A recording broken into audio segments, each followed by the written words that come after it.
Reka twongere tubasuhuze kandi tubifurize gukomeza kuryoherwa na weekend. Imwe mukurikiye Royal TV, dushimire bagenzi bacu babanje mu biganiro bitandukanye byatubanjirije. Twe tugeze mu mwanya w'ikiganiro Isanzure nk'uko mumaze kubibona muri icyo kirango. Ni ikiganiro kivuga cyane cyane ku mibereho y'Abanyarwanda, birumvikana uburenganzira bwabo, ibyo bagombwa n'ubuyobozi cyangwa se uburenganzira bagombwa bw'ibanze ndetse n'ibindi bitandukanye. Twihuse uyu munsi nk'uko benshi bagiye babibona no ku mbuga nkoranyambaga zitandukanye, mu kiganiro Isanzure turagaruka ku ngingo imaze hafi ibyumweru nka 2 yongeye kuzamura undi mwuka hano mu gihugu cy'u Rwanda, ingingo ivuga kubitwa abatinganyi. Mwarabibonye abakuru Royal TV twarabasuye, twaganire nabo, twabonye commentaire nyinshi ndetse benshi baravuga bati twifuza kugira byinshi tuganira kuri ingingo kugira ngo tugire ibyo tumenya. Abaturage musobanukirwe, turafata ibihe tureke ibihe, turumva nde tureke nde, n'uburenganzira bwe cyangwa se uburenganzira bwe, se ababishinzwe bavuga iki kuri ingingo y'abantu babana bafite ibitsina bisa? Bamwe baravuga bati ni ababana bahuje ibitsina, abandi bakavuga bati ni ababana bafite ibitsina biteye kimwe. Muri ikiganiro rero ntabwo nza kuba ndi njyenyine, ni ikiganiro birumvikana dufite abatumirwa batandukanye bavuye mu mpande zigiye zitandukanye hano mu gihugu cy'u Rwanda. Dufite uvugira ku birebana n'amategeko, amategeko avuga iki kuri iki kibazo cyangwa se kuri iki kintu. Bamwe bashaka kuvuga bati iki ntago ari ikibazo. Ese abahanga mu birebana n'imibereho ya muntu cyane cyane mu buzima bwo mu mutwe bavuga iki kuri iki cy'ubutinganyi? Ni ikibazo, ni uburwayi? Bamwe bati umuntu avuka ameze gutya, abandi bati ntabwo ari we. Hari n'abandi rero turi kumwe muri studio abashinzwe société civile irebana no kwita ku muco cyangwa se no kubungabunga umuco. Mushobora kuza gutungurwa mubuze bamwe mu bagombye ko bari muri kiganiro. Hari benshi bagiye bavuga bati iyo ngingo ni sacré, ntago twayivugaho. Reka tujye tujya muri studio rero, duhere ibumoso bwanjye. Tugwaye ikaze, uratangira wibwira abadukurikiye. Murakoze cyane, nitwa Kayumba Ephraim, nkaba ndi umuyobozi ushinzwe umuco mu muryango Dukomere ku muco wacu. Umuryango Dukomere ku muco wacu ni umuryango nyarwanda wahawe ubuzima gatozi n'inama minisitiri, sohoka mu igazeti ya leta. Intego yacu akaba ari ugukomera ku muco nyarwanda. Yego, turakwakiriye. Hanyuma hari n'umutegarugori. Murakoze cyane, nitwa Regine Akari ku mutima, nkaba ndi umuyobozi w'ikinyamakuru Angels Buto n'Ubukuru, aba nkora ikiganiro cy'umuryango Isango Star kitwa umutima w'urugo. Ubwo rero ibintu by'umuryango urabona ko ari byo mbese urabizi cyane. Hanyuma dusoreze ku ndi mutumirwa. Urakoze, nitwa John Mudakikwa, ndi umunyabanga nshingwabikorwa w'umuryango Serura. Ni umuryango nyarwanda ugamije guteza imbere igihugu kigendera ku mategeko. Murakoze cyane rero, ngira ngo mwababonye abatumirwa tugiye kubana bose, buri umwe afite icyo avuga kuri iyi ngingo, buri umwe navuga ko ari inararibonye kuri iyi ngingo. Turaza birumvikana ni ikiganiro tuze kubaha umwanya muze kunyura ku mbuga zitandukanye za Royal TV, yaba kuri Facebook ni Royal TV Rwanda, kuri Twitter ni @RoyalTV, Instagram ni Royal TV Official. Hanyuma murabona nimero ya telefone kuri screen cyangwa se kuri televizeri zanyu, muze kohereza ubutumwa ndetse na telefone muza guhamagara mu kanya gato muraza kuba muyibona. Turaganira rero kubirebana no kuba mu gihugu nyine kigendera ku mategeko, umuntu ufite uburenganzira atabangamiye mugenzi we, twifashishije aba batumirwa. Turatangira buri umwe tumubaza ku giti cyawe, duhereye wenda kuri mwe mushinzwe guteza imbere umuco. Ubutinganyi kuri wowe definition cyangwa se igisobanuro ni iki? Ubutinganyi ni ikintu tutigeze tumenyera hano mu Rwanda iwacu, ariko nagiye mbyumva biturutse iyo mu mahanga, nkabasha gusobanukirwa neza yuko ari reka mvuge ngo ni umuco mubi umuntu yadukana wo gushaka kuryamana n'abo bahuje igitsina. yego ubwo nibwo buryo nabashije gusobanukirwamo ubutinganyi. Noneho ni umuco mubi cyangwa ni umuco wo gushaka kuryamana n'abo muhuje igitsina. yego wowe ku giti cyawe niko. Noneho rero nk'umuntu uhagarariye cyangwa se ukomeye ku muco w'u Rwanda, ntabwo turahajya aho ngaho, ntabwo turahajya. Regine, ku giti cyawe ubutinganyi ni iki? Urakoze. Ubutinganyi ni kimwe mu bice bine mu bintu bine bigize icyo bita indwara zo mu mutwe ariko zijyana ku buzima bw'imyororokere. Ni ukuvuga desorientation sexuelle cyangwa se deviation sexuelle. Zikubiyemo rero amoko ane ugereranyije, ariko hari abandi ba chercheurs bongeyeho andi moko abiri, yewe ntemera ko abarizwa muri ayo ngayo ane. Yego, ibyo urabivuga nk'umuganga cyangwa umunyamakuru? Ndabivuga nk'umuntu wakoze research cyane ko n'ubundi nanjye nize ibijyanye na psychology, cyane cyane nize ibintu by'ubuzima bwo mu mutwe, mbyigishwa na University ya Chicago, nabyize nyuma yuko ndangije kaminuza nkuru y'u Rwanda i Butare. Yego, hanyuma John, murakoze. Ubutinganyi uko bagenzi banjye babivuze ni ijambo twavuga abantu bakigerageza kumva neza ubusobanuro bwabyo, ariko mu rwego rw'amategeko nashingiye kuri definition ya homosexuality dusanga mu itegeko yo mu gihugu cya Uganda kugeza ubu ngubu bitarashobora gushyira mu bikorwa. Basobanura ubutinganyi cyangwa se homosexuality irimo elements enye, harimo ibice bine. Icya mbere ni ugukora imibonano, ntabwo ari imibonano mpuzabitsina, ni imibonano ishingiye ku gitsina. Icyo ni kimwe. numva bidasobanutse neza. Ni imibonano ishingiye ku gitsina, icyo ni icya mbere. Atari ukubihuza. Kubihuza birashoboka, ariko ntabwo rero cyonyine kirimo, kuko hari igihe badahuza ibitsina bagakoresha ibindi bikorwa cyangwa sexual objects atari ibitsina ubwabyo. So harimo igikorwa gishingiye ni imibonano cyangwa se no gukora imibonano ishingiye ku gitsina bikozwe n'igitsina cyangwa se n'ibindi bintu bashobora gukoresha mu mwanya w'igitsina, urumva, ariko bigakorwa n'abantu bahuje igitsina karemano, no kuvuga gore cyangwa gabo. Yego, icyo ni ikintu kigomba gusobanuka. So no kuvuga ngo aho bishingiye cyane cyane kuvuga ngo ni abantu b'igitsina kimwe, gore cyangwa gabo, bakora imibonano ishingiye ku gitsina. No kuvuga igitsina bashobora kugikoresha bakoresheje uburyo butandukanye, haba iyo sexual objects navuze cyangwa se bakoresheje ibitsina karemano byabo. No kuvuga rero ni ikintu kiri complex kucyumva neza, ariko ngira ngo icyumvikana nuko ni ikintu mu Kinyarwanda ntabwo turabona izina nyaryo rishobora gusobanura. Abantu bagiye gukoresha ubutinganyi, ariko nabyo usanga bitumvikana, cyangwa kuzubwa abantu baryamana bahuje ibitsina, nabyo abantu bashaka kuryamana gusa bisanzwe, umugabo n'umugabo baryamye mu gitanda bava ngo nabatinganye. Exactly. Hari ikintu naringiye kukubaza aho ngaho, njyewe na n'uyu unyegere duhuje igitsina, turi igitsina gabo, sibyo? Ubu tubana mu nzu njye nawe twakwitwa abatinganyi? Ntabwo ari byo. Aho ngaho ngira ngo niho bigomba gusa. Ni rya none tuzitwa abatinganyi? Biba ari uko mwakoze igikorwa cy'imibonano ishingiye ku gitsina. Ni ukuvuga ngo ibitsina byanyu muri abagabo mwembi. Yego. Bigomba kuba hari ababikora abagabo cyane cyane.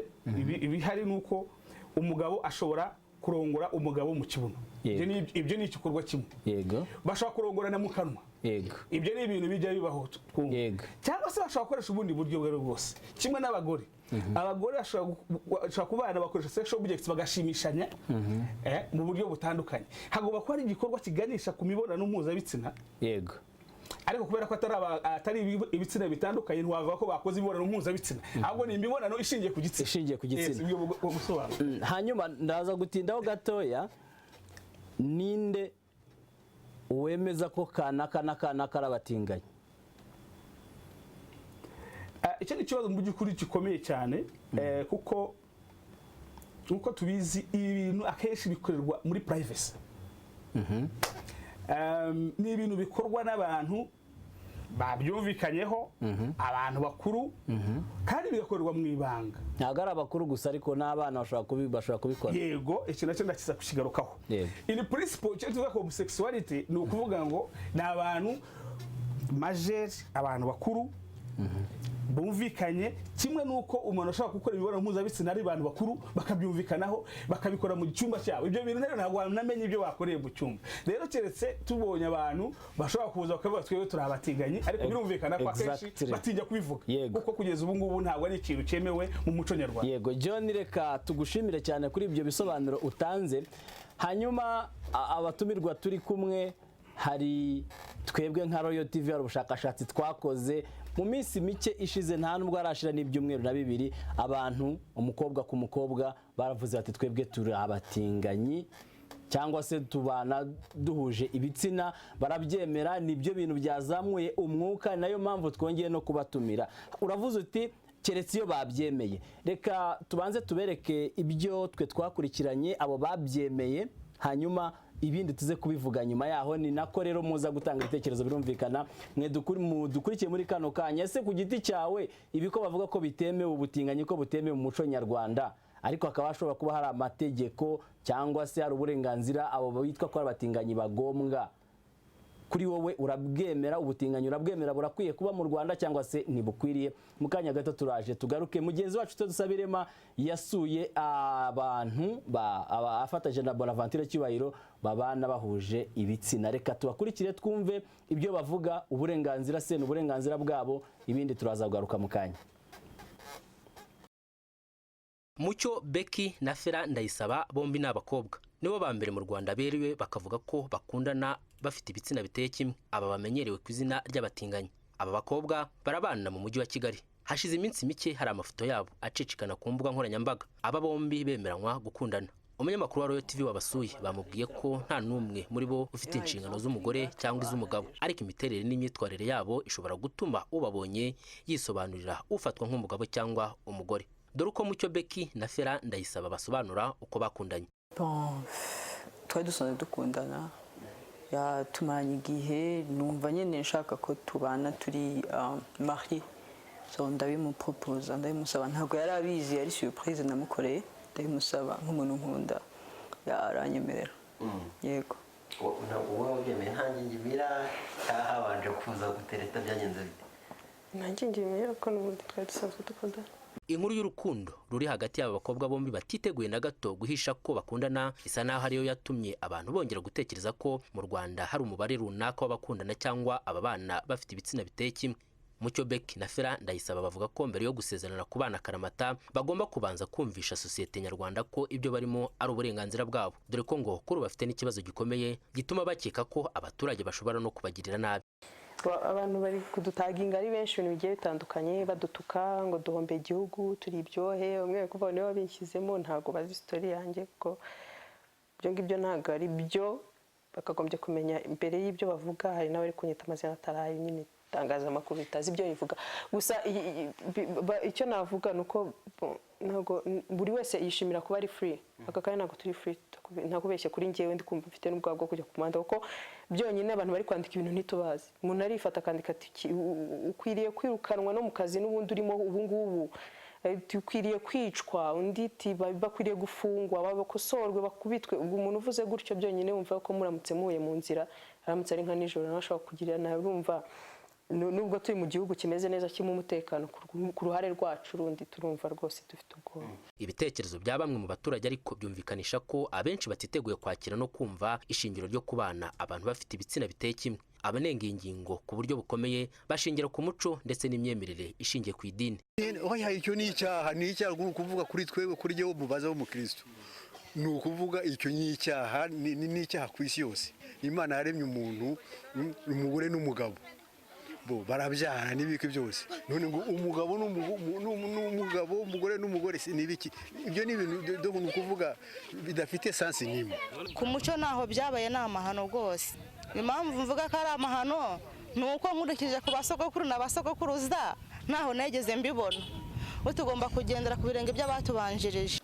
Ntago gushyingirana ko abantu bahuje ibitsina bikwiye, no kwica umuco nyarwanda, kandi ntago bihesha Imana icyubahiro. Ariko bajya bavuga ngo umuco urakura. Ntekereza ko ushobora kuba waratinze gukura kugira umuco urakura, ariko hari icyo bita guta umuco. Ntago rero twebwe umuco niyo wakura tugendana n'iterambere ariko ikigendanye no kuvuga ngo ni iterambere mu bigendanye no gushyingirana abantu bahuje ibitsina ntago bikwiye. Minisiteri y'Umuco na Siporo, urwego rukuru rushinzwe kubungabunga umuco, ntirwashatse kugira byinshi rutangaza ku birebana n'ubutinganyi, ariko minisitiri muri iyi minisiteri Madamu Uwacu Julienne yifashishije ingingo z'itegeko nshinga mu kwerekana aho amategeko n'umuco by'u Rwanda bihagaze kuri iyi ngingo. Aha Minisitiri Uwacu Julienne yasubizaga ubutumwa bugufi bwa telefone ngendanwa y'umunyamakuru wacu. Ingingo ya 17 y'itegeko nshinga ryacu ivuga ko gushyingiranwa k'umugore umwe n'umugabo umwe gukerewe mu butegetsi bwa leta niko kwemewe. Ibyakozwe mu bundi buryo binyuranyije n'amategeko kandi amategeko yacu nayo afite aho ahurira n'umuco.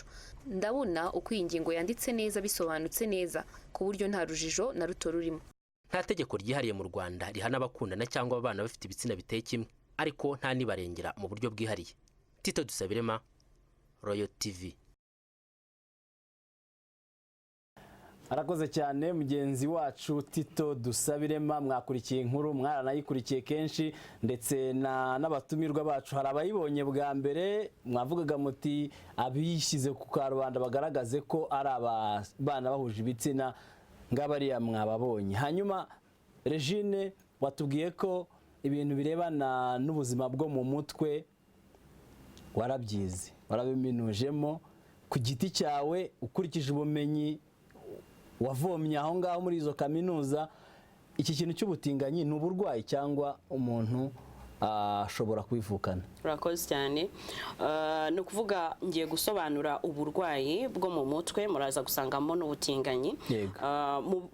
Mu byo twita deviation sexuelle cyangwa se désorientation sexuelle, ni ukuvuga umwana hari imyaka igera kuva ku myaka 3 kugeza ku myaka 9, nta muntu uvuka ari umutinganyi, ariko umuntu yubaka icyo bita identification sexuelle, kubaka ikimugira umuhungu cyangwa ikimugira umukobwa kuva agize imyaka 3 kuzamuka, akagenda yubaka agendeye kuri environnement abamo. Environnement no kuvuga hahandi aba hamwe abantu ba mbere yigiraho ni se na nyina. Umwana akeneye impande ebyiri zombi ku rugero rungana. Akeneye se na karakteri ya se nk'umugabo, akanakenera nyina na karakteri ya nyina nk'umugore. Ibyo byombi nibyo byubaka umuntu, yaba ari umuhungu akaba yifitemo igice kizasiporta abakobwa kikanakira umugore, yaba ari umukobwa akaba yifitemo igice kizakira umugabo kikanamukunda kandi ari umukobwa.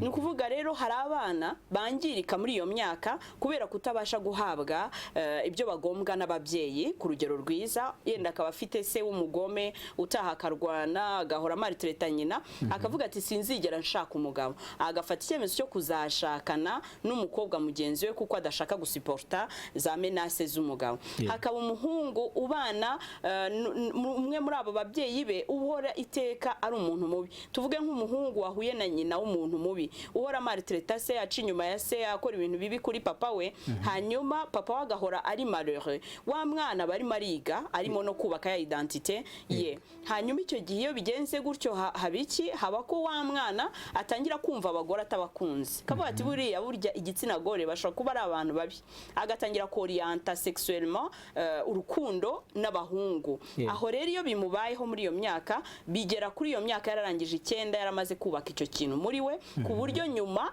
ageze nko ku myaka 15 nawe nta byubaka bizi, birikora kuko ni mentale, biri mu mutwe. Noneho bikagera ku myaka 15 agatangira kugaragaza tendance sexuelle zitandukanye n'iz'umuntu usanzwe uri normal. Niyo mpamvu rero muri ya moko ane nababwiye, hari amoko ane ya deviation sexuelle. Ntabwo bose badevia bajya gukundana nabo badahuje igitsina, ahubwo hari ubundi bwoko bwa kabiri bwo kuba umuntu atangira gukunda inyamaswa, agashaka kuryamana n'inyamaswa, amatungo cyangwa se izi donc ikintu kindi cy'igisimba kitari umuntu.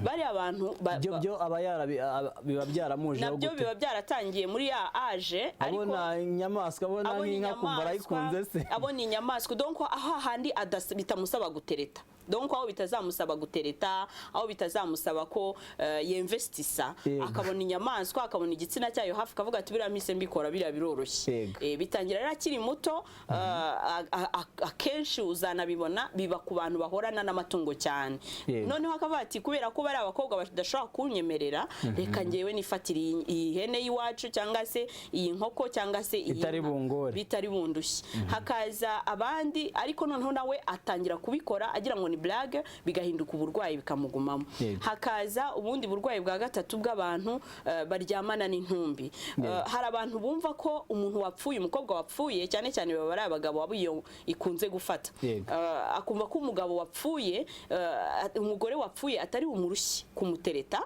kuko ntashobora kuvuga no akajya gushaka rero hari imirambo akajya kugira gute kuryamana n'imirambo hakaza ubwoko bwa kane nubwo abantu nabo bafite ikibazo kijyanye no mu mutwe ariko noneho bo bafatwa n'ikintu ako kanya ni ikintu kibazamo ako kanya cyo kumva afite envie sexuelle yihuse cyane noneho igihe iyo envie ije ikaba incontrolable noneho mu kuba incontrolable agashaka guhita afata umukobwa wese uri aho ngaho cyangwa umuntu w'igitsina gore wese uri aho niba ari mama we ntatinya ko ari mama we ahita amufata niba ari mushiki we ntatinya ko ari mushiki we ahita amufata bikamuvamo ari uko arangije gukora icyo gikorwa noneho nyuma akanarogreta cyane iyo ni inakunda kwica abantu kubera ko ibashyiramo na culpabilité nyinshi bitewe no kubana n'ababyeyi akaba ari kumwe na mama we akabamukoreye ikintu nk'icyo ngicyo cyasakirire go society da supporta noneho akumva yaniyahura akagira guilty nyinshi donc aba yumva ari guilty hanyuma bikamutera kumva ababaye cyane nyuma yabyo ariko ni ibintu bitavurwa kugira ngo bivurwe nuko umuntu aba yarabimubonyeho kare bagatangira urugendo rwo kumuvura psychologiquement kumuganiriza kugira ngo barebe aho byapfiriye batangire icyo kintu bakimukuremo bitaraba un besoin incontrolable yego wowe rero ku giti cyawe ukurikije izo definition zose uremeza ko ubutinganyi ari ubutinganyi nk'uko byagaragajwe n'abashakashatsi mu bitabo bitandukanye nk'uko twanabyize ubutinganyi buri muri bimwe byitwa deviation sexuelle uburwayi guhindura umuntu ntatangire kugira orientation iri normale sexuellement kuko ubundi iyo mfite sexe y'igihungu mba nshobora gushaka sexe y'igikobwa ko yagenewe ifite uko ikoze yakira sexe yanjye urumva rero iyo ntangiye kudezira gukora sexe n'ikintu kidahari cyangwa ahantu hadahari iyo espace idahari biba byamaze kuba anomaly iyo bimaze kuba anomaly biba byabaye nyine uburwayi ngibyo rero ibyo Regine we yize ibyo arabishingira ku bushakashatsi bugiye butandukanye bwagiye bukorwa nk'uko aramaze kubivuga ntawe duhatira ngo ufate ibi ntawe tumenasa ntawe buri wese arafata ibyo ashaka ashingiye kubiri kuvugwa no kuri kwabyo birumvikana kuko ntabwo twaza ngo tuvuge tuti ibi bintu bikore nababwiye ko muri kiganiro hagombye kuba hari abandi bantu benshi batandukanye bari kukibonekamo ariko uwamenyaga ikigiye kuganirwa wese yavuga ati ibyo bintu kabone nubwo yabarabyize akavuga ati ibyo bintu sinkeneye no kubivugaho kubera iki ni umutekano wanjye sinzi ikibazo gihari ko ibi bintu bihari mwe mushinzwe umuco Ephraim ibi bintu ko bihari ko turi abanyarwanda ko turi mu gihugu kigendera ku mategeko ko hari freedom ya expression umuntu afite uburenganzira bwo kuvuga ibyo ashaka ku giti cyawe kubera icyo abantu bari kubitinya ndatekereza yuko buri muntu agira impamvu imubuza gukora ikintu ashobora kugira akazi ke kenshi ashobora kugira ubushake bwe bukeya cyangwa se ubugwari no kudashaka kubaka umuryango kuko buriya ni n'ubutwari gufata initiative yo kuvuga ngo kubura ubu bwenge mfite ngiye gufasha abandi kubaho ibyo nabyo buriya ni ubutwari hanyuma inkuru wawe wayibonye wabonye abantu bemera ko babana bahuje igitsina ni ubwa mbere waribonye iyi nkuru ni ubwa mbere nyibonye ni ubwa mbere waruyibonye ariko nagendaga mbyumva mu matwi babihwihwisa yego nk'abantu rero muharanira guteza imbere umuco nicyo uvuga kuri ku nkuru tumaze kubona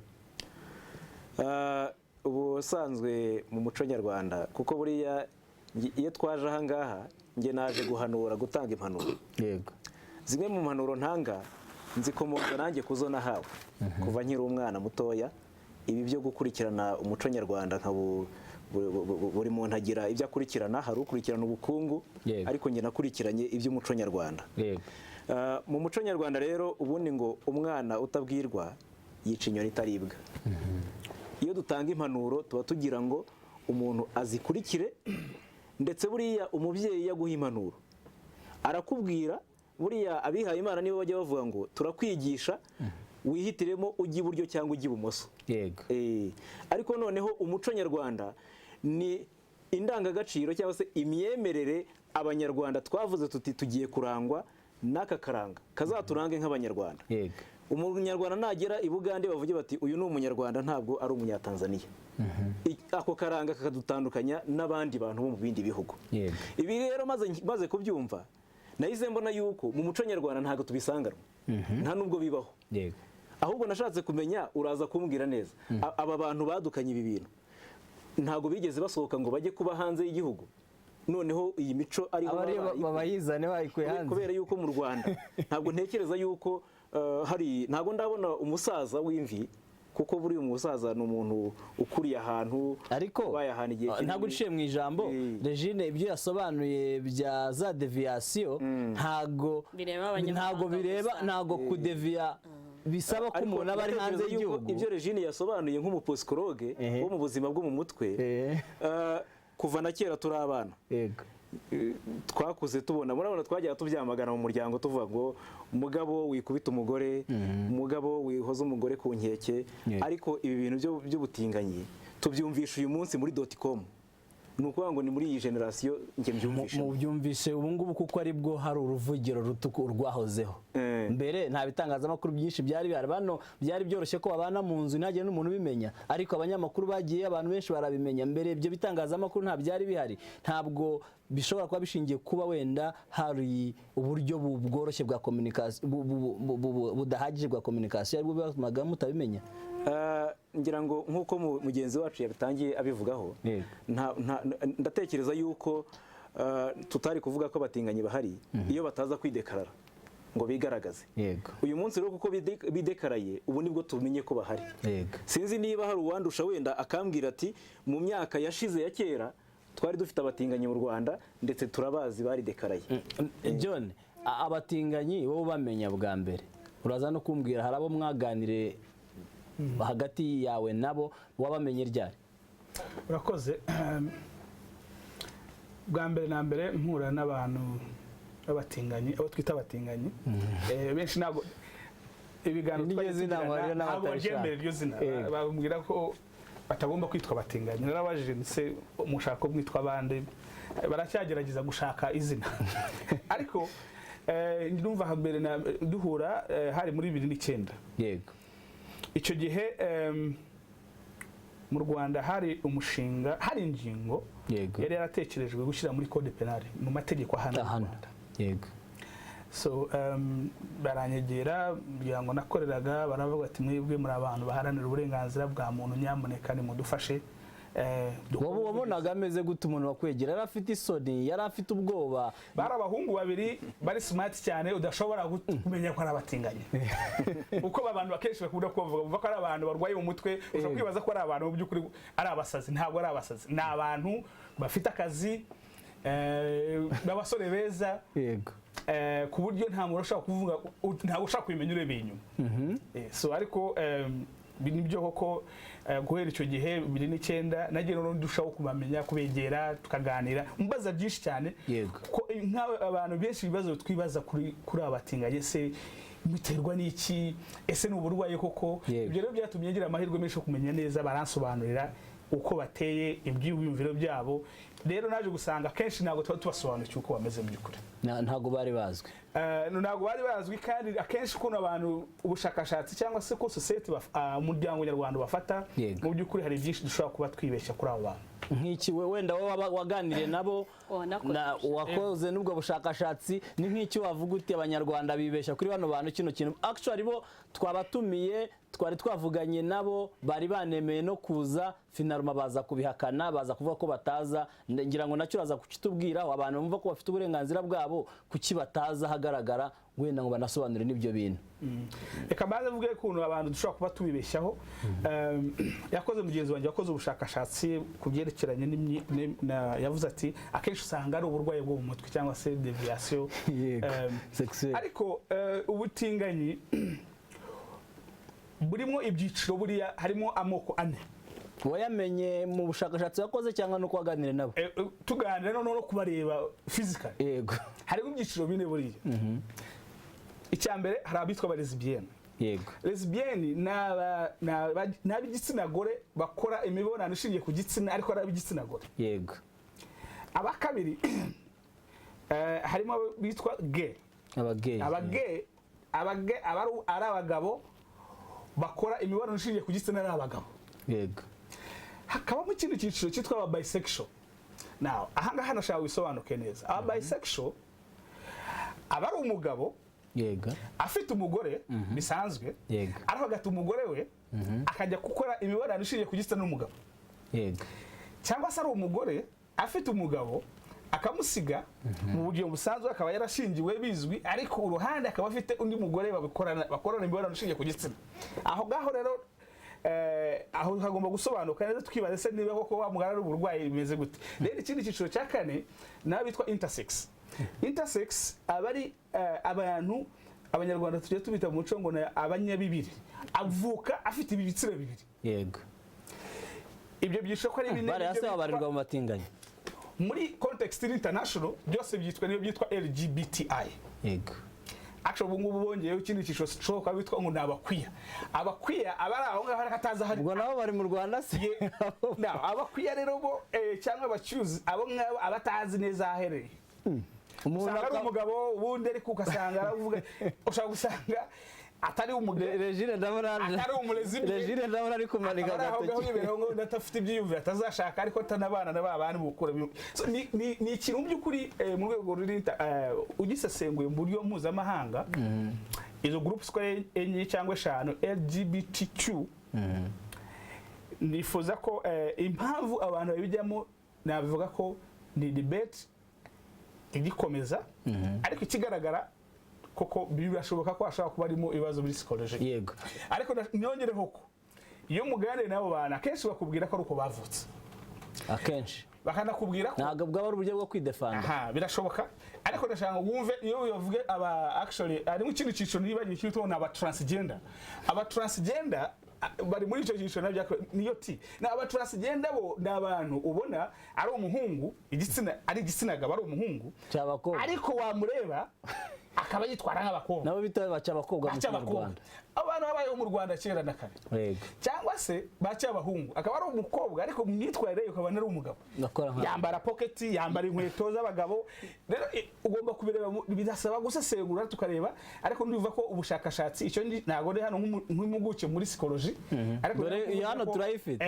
ubushakashatsi nuko bwakomeza buhagaragaza niba ko bivukana cyangwa niba babyiga cyangwa icyo nemera cyo kintu nuko hari n'abashaka kubijyamo kubera miriye barimo exactly tubyumva mu bashuri ibigo by'abana b'abakobwa gusa cyangwa abana b'abahungu abantu muri prison ibyo birashoboka ko hari muri prison nta access ku bagore hari ushobora kuba baje mu butinganyi kubera ahantu bari so numva ariko ntabwo ari ikintu twava gusa ngo ni impamvu imwe n'abarwayi bo mutwe gusa twayikiraho birasaba kubesengura neza twazo mpamvu reka Regine avuge ufite icyo avuga araza kivuga nta muntu uza kuniganira ndamushimiye mbere ya byose ko atigeze atsimbarara kuvuga ko abo bantu bishobora kuba atarimo ibibazo psychologique yavuze akantu aravuga ati bishobora kuba ari ibibazo psychologique iki byose cy'ikibazo kijyanye n'ubuzima kiba cyamaze kuba uburwayi nagira ngo rero tubanze twekererisise ibintu bimwe na bimwe ibyo byose yagiye avuga bigaragara ibyo byiciro bigaragara ku batinganyi birahari ariko noneho byose umuntu iyo yagize ikibazo psychologique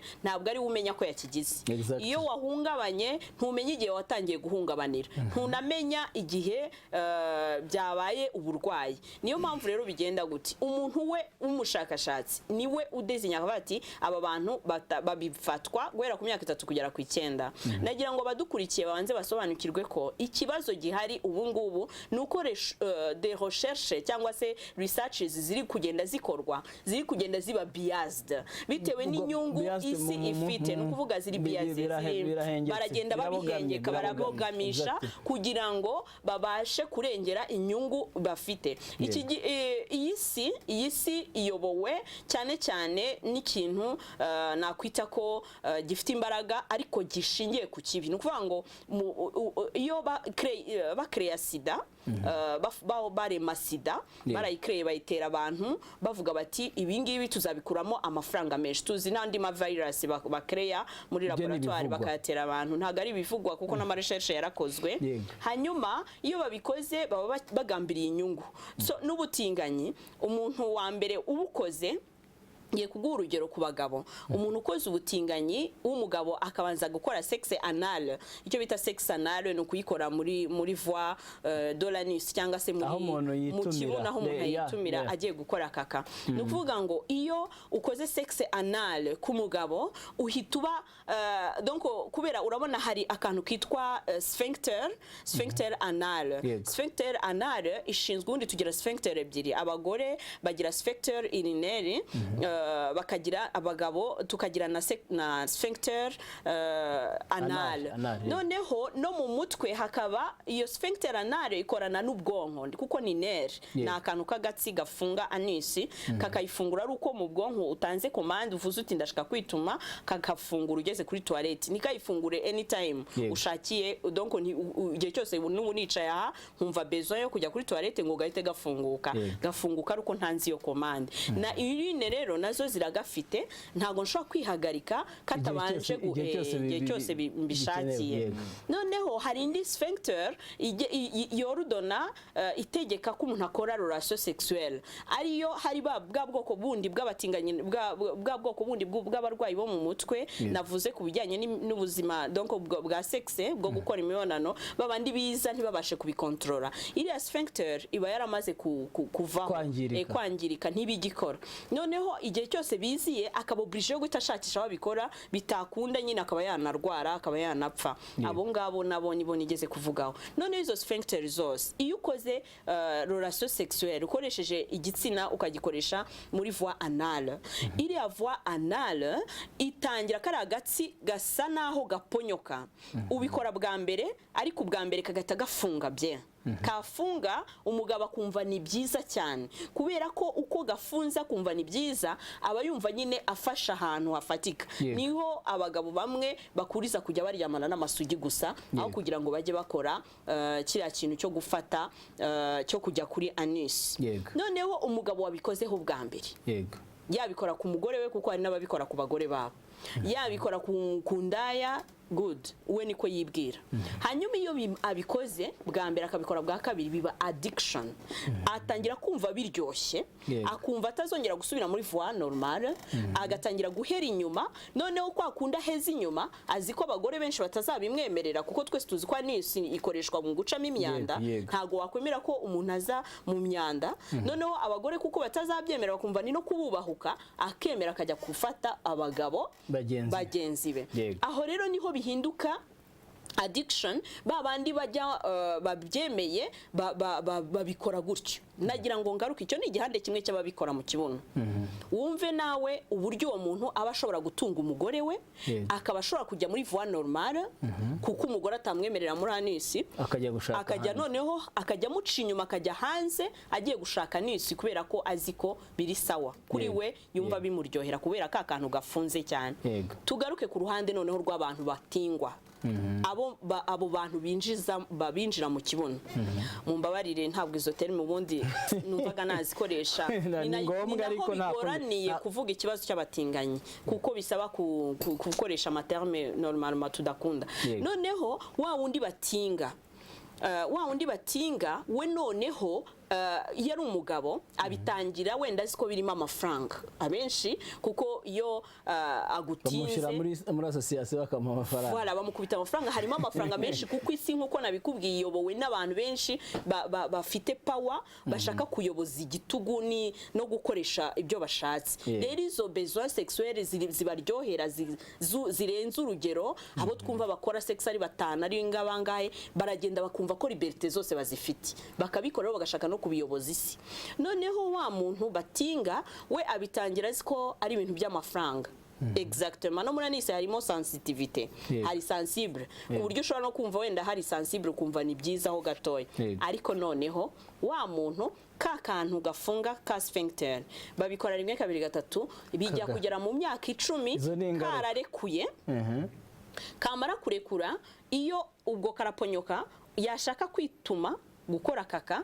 aho kugira ngo yorudone ngo buretse mbanze njya kwituma toilette nshakishe toilette ahubwo we bigahita directement bisohoka yego mu bushakashatsi hari abantu byabayeho cyane rwose ntabwo gewe nigeze nkora sample zinaha mu Rwanda ariko bitabo byose barabikwereka barabigaragaza izo ni ingaruka none icyo rero nashaka kukwereka bari abantu abijyama azi ko ari byoroshye d'abord arabanza agaponyoka ka sphincter anal icya kabiri kiba sexe ye ihitiba atrophiye ku mugabo ni ukuvuga ngo sexe ntigikoreshwa icyo yagenewe kubera ko itagikoreshwa icyo yagenewe ahubwo ya sensitivité sexe yamuhaga irimutse igiye kuri anise bivuga ngo sexe itangira kugenda kaba gato ntiyongere no kugira gute kugira ubugabo kuzamura umurego mu gihe agize besoin sexuel niba usanga rero abo batinga bo ntibashobora gutinga bagenzi babo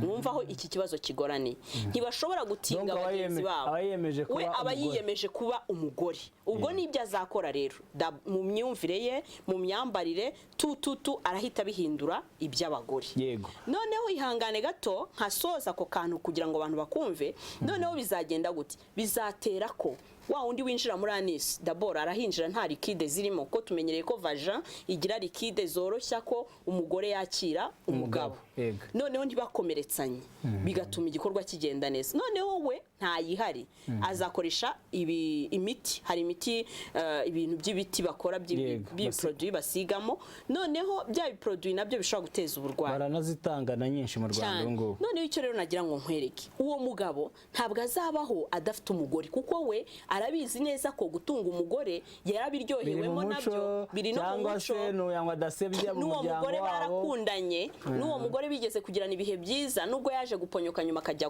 kumenya ibiri mu kibuno noneho ajya ahindukira agaruke ku mugore we ahindukira ajye ku mugabo ejo nahura n'umukobwa mwiza nawe yange kumucika amujyeho noneho usange habayeho ko nakomeretsa wa mugabo kuko mu kibuno twabibonye ko haba hakomeye namukomeretsa amwanduje sida cyangwa amwanduje izindi ndwara bari abantu bakora ubutinganyi benshi bandura vuba indwara zikomeretsanya zose bazandura vuba noneho namara gukomeretsanya nawe azanye sida ayikubisa umugore we umugore abyaye abana bafite sida n'ibyo byose ukumva ko iki ni ikibazo gishobora kwangiza abana bato bacu bari kubyiruka umuryango nyarwanda ndetse ubutumwa rero ni bwinshi muraza kutwihangana tubujyemo nimero telefone twababwiye ko iki ni ikiganiro birumvikana buri wese aravuga ibye hano niba ubyemera ubyemere niba utabyemera ntubyemere ntawe uza kubigwatira nta muntu twabyutse tuje guharasenga ariko nuko ari ikibazo kigomba kuganirwaho nk'uko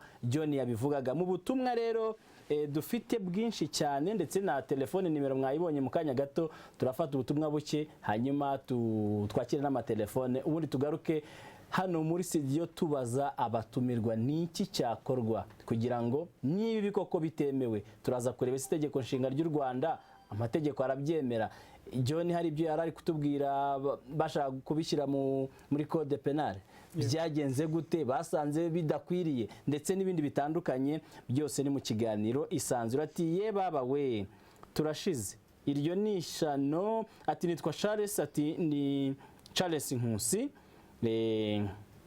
we yavugaga ko ibyo ubutinganya ari ishano undi yavuze ati mwaramutse kubana ko ahuje ibitsina n'impano iva kwa Satani ababikora ni mubikurikira murasanga ari dayimoni cyangwa ababana na dayimoni ahubwo nimusenge cyane.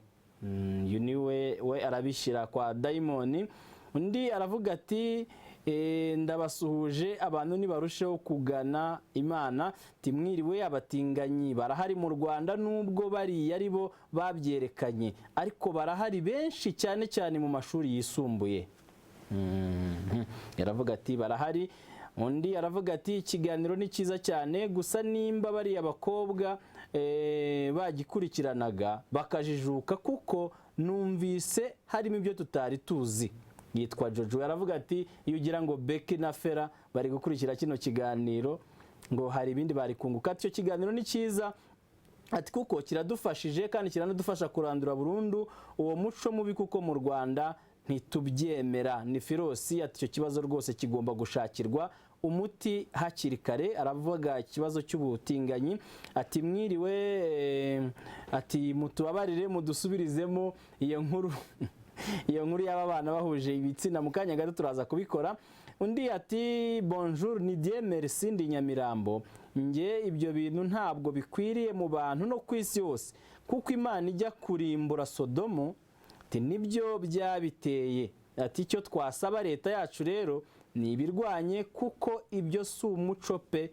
No muri gereza iyo bagufunze ushobora gukorerwa ibyo bintu kandi utari we. Ibyo nabyo bazabirebe neza. Uyu ari Nyamirambo. Hanyuma uyu aravuze ati ibyo Regine avuze turemeranywa nawe. Ubutinganyi ni uburwayi pe, ahubwo mu burwayi avuze hari bwo numvise neza. Ati kandi mbona ngewe mbufite, bitewe n'uko ababyeyi batureze. Nge numva ntakeneye gushaka, ariko iby'ubutinganyi byo biragahera ntibizambeho. Ati nzibana. Regine uyu nawe afite ikibazo ntagashaka urumva uwo nguwo icyo navuga we aracyafite umutima, kuko hari igihe twangirika bitewe n'ababyeyi, ariko noneho hakabaho ikintu kimwe tuzakiriramo. Hakaba habaho imyemerere yo kuba wamenya Imana ukiri mutoya, hakaba habaho se wenda iyindi sosiyete wabayemo ikakwarura hakiri kare utarangirika cyane, noneho bigatuma wirinda kujya muri addiction. Problem izamo rero uwo muntu aramutse ahuye n'umutinganyi w'inshuti, just inshuti, burya inshuti mbi ngo gusigaho ihene mbi ntabwo zirigaho inzira, nuvuga ngo ashobora kumwinisiya easily. Abagabo bafungwa bari bafite abagore babo bameranye neza, yafunga umwaka imyaka ibiri kwifata bikamunanira, yabona undi mugabo wemera ko bamutinga akamuha amafaranga, nawe winjiyemo atari umutinganyi, ariko gusa kuko afite amabuno Imana yamuhaye, kandi ntabwo bivuze ko ari umugabo, ari cy'abakobwa bo undi bita ngo ni cy'abakobwa, bareba ufite agasura keza n'amabuno meza, noneho kandi bitavuze ko yifitemo ubutinganyi. Ariko uwo muntu niba areba umuntu ujya kumera nk'umugore, si uwo na deviation afite, nta deviation bafite, ariko abitangira atari deviation. None se wagira ngo abatinganyi bari abatinga, niyo mpamvu bibi bibazo ngo bombi baba bashobora gutinga kuryamana n'abagore cyangwa abagabo. Noneho iyo aryamanye rero n'uwo mugabo abigenza ate? Aragenda yamuha amafaranga, yakozaho, yakumva uko bimeze, akaba ati naracikanywe, agafatiraho. Uri kubyumva? Iyo avuye muri gereza yinjiyemo atari umutinganyi, ntiyanabivukanye, nta n'ikibazo yari afite, yava muri gereza yajya aryamana n'umugore we, agahita agira atandase yo kujya kureba wundi. Aho rero uyu mwana agira Imana, ajya agira guhitamo neza kompanyi, ntazagira umuntu umwinfluencer ajya akomeza tsimbara. Uraza kuza kumufasha nitugana ku musozo. Mwebwe mushinzwe umuco, icyo ibi bintu mwavuze ko bitabagaho mu muco, none byawugezemo. Niba ari n'ishyano ryaragwirira, hari barahari batwiyeretse, abantu bababonye barabazi, hari n'abadukurikiye nibo, cyangwa se hano ntabwo nigeze mbaza niba uriyo cyangwa niba uyu nguyu ari we, sibyo? Birashoboka ko hano turi namwe harimo, birashoboka cyane. Rero niba ari ibintu bitabagaho bikaba bihageze, abantu bashinzwe umuco ntabwo mwatsinzwe. Vincent urakoze cyane. Nkurikije n'ibyo Regine yasobanuye byiza cyane bijyanye na filozofi yo mu mutwe kandi isobanutse, buriya naje gusangamo ikintu cy'iheza ndonke. Hari ibintu tumaze igihe tuvuga byo gushaka gukira vuba. Gushaka gukira vuba, urumva yuko abenshi barabyinjiramo kubera ubukene, kubera ubujyahabi. Ni hahandi umuntu ngo mpemuke ndamuke, akemera agahemuka. Hari abakire babiri bakunda aramuke. Noneho abo bakire nabo akenshi ubwo wasanga ari uko babyinjiyemo. Hanyuma rero ku cyo wari uvuze uti ko ibi bintu byageze mu muco nyarwanda, ibi bintu ntabwo biragera mu muco nyarwanda, nta birimo ngo mpumurize abanyarwanda, ntabwo birageramo, ahubwo birimo birashaka kwinjiramo. Bariya barashaka gusezerana, bariya wabonye barashaka ko basezerana bakabana kandi uko abantu bakabutaha. Ubwo nibasezerana ubwo bizaba byinjiye mu muco nyarwanda, ahubwo icyo turimo turakinga kugira ngo bitinjiramo.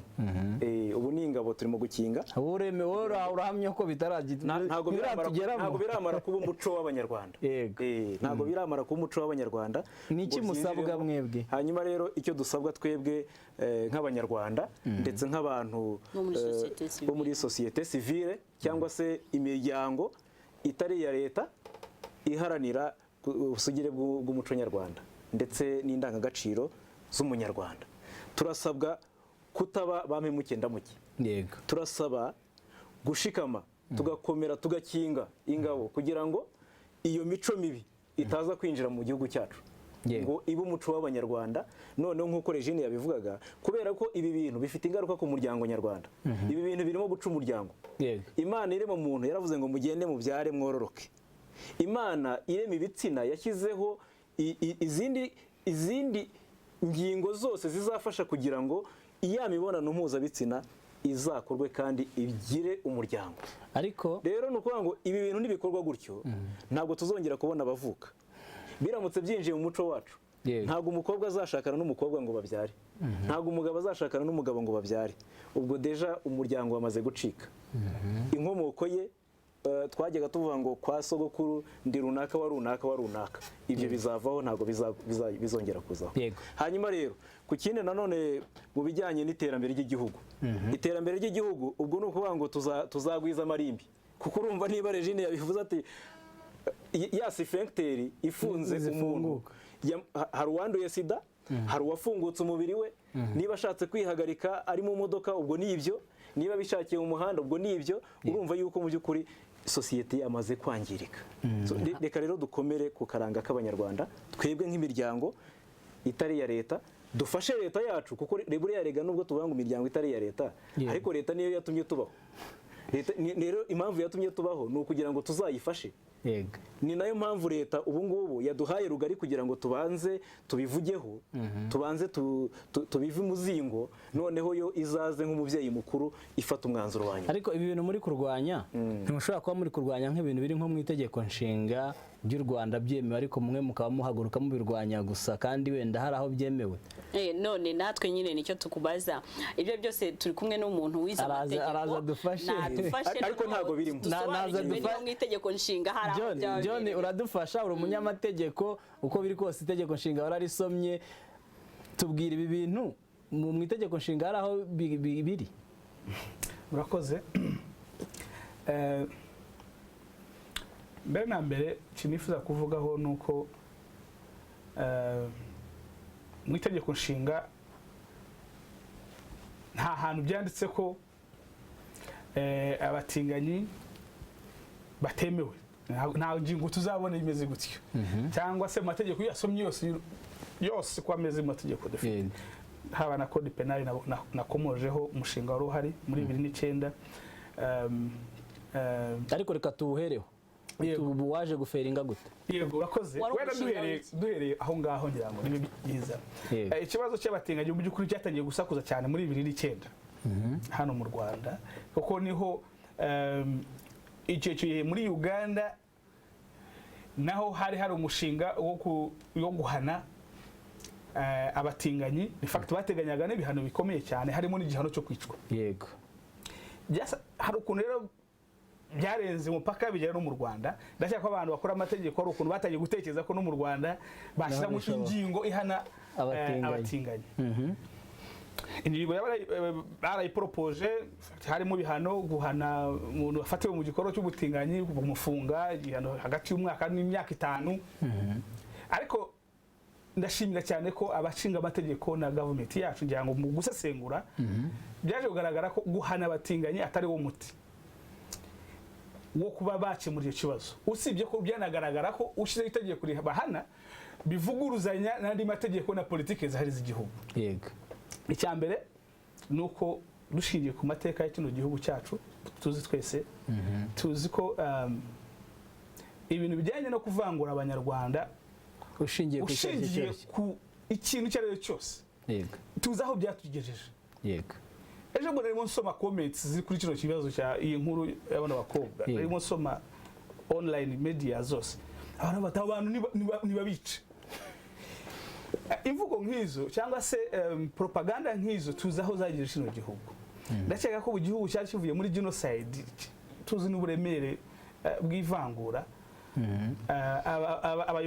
ubuyobozi bwa kino gihugu yabaje gushishoza basanga ko itegeko nk'iryo kimwe nko Uganda barimo riporopoza byashobora kudusubiza aho twaje turutse icya kabiri ariko bararireka umushinga iyo ngingo baje kwikuramo yego icyo ni ikintu twishimira cyane ko nibura umunyamategeko n'umuharanzi w'uburenganzira bwa muntu iyo ngingo ubwanjye ntabwo nanjye nari nyishyigikiye icya kabiri yari ivuguruje na politike zihari z'ubuzima nko muri minisante plan strategique ya minisante yemera neza ko abantu bakora imibonano bahuje ibitsina ni abantu bari muri icyo bita ngo ni population at risk ni icyiciro cy'abari mu manegeka batuma kwiza ikibazo cya sida ku buryo bakeneye ingamba zihariye zo kubafasha zo kubitaho haba kubabonera izo lubricants cyangwa se udukingirizo haba kubitaho kugira ngo bavurwe rero iyo ushyizeho itegeko nk'iryo iyo ngingo yo kubahana ukamenya ko ari abantu ari criminal ntabwo ari kubitaho so urumva icyo gihe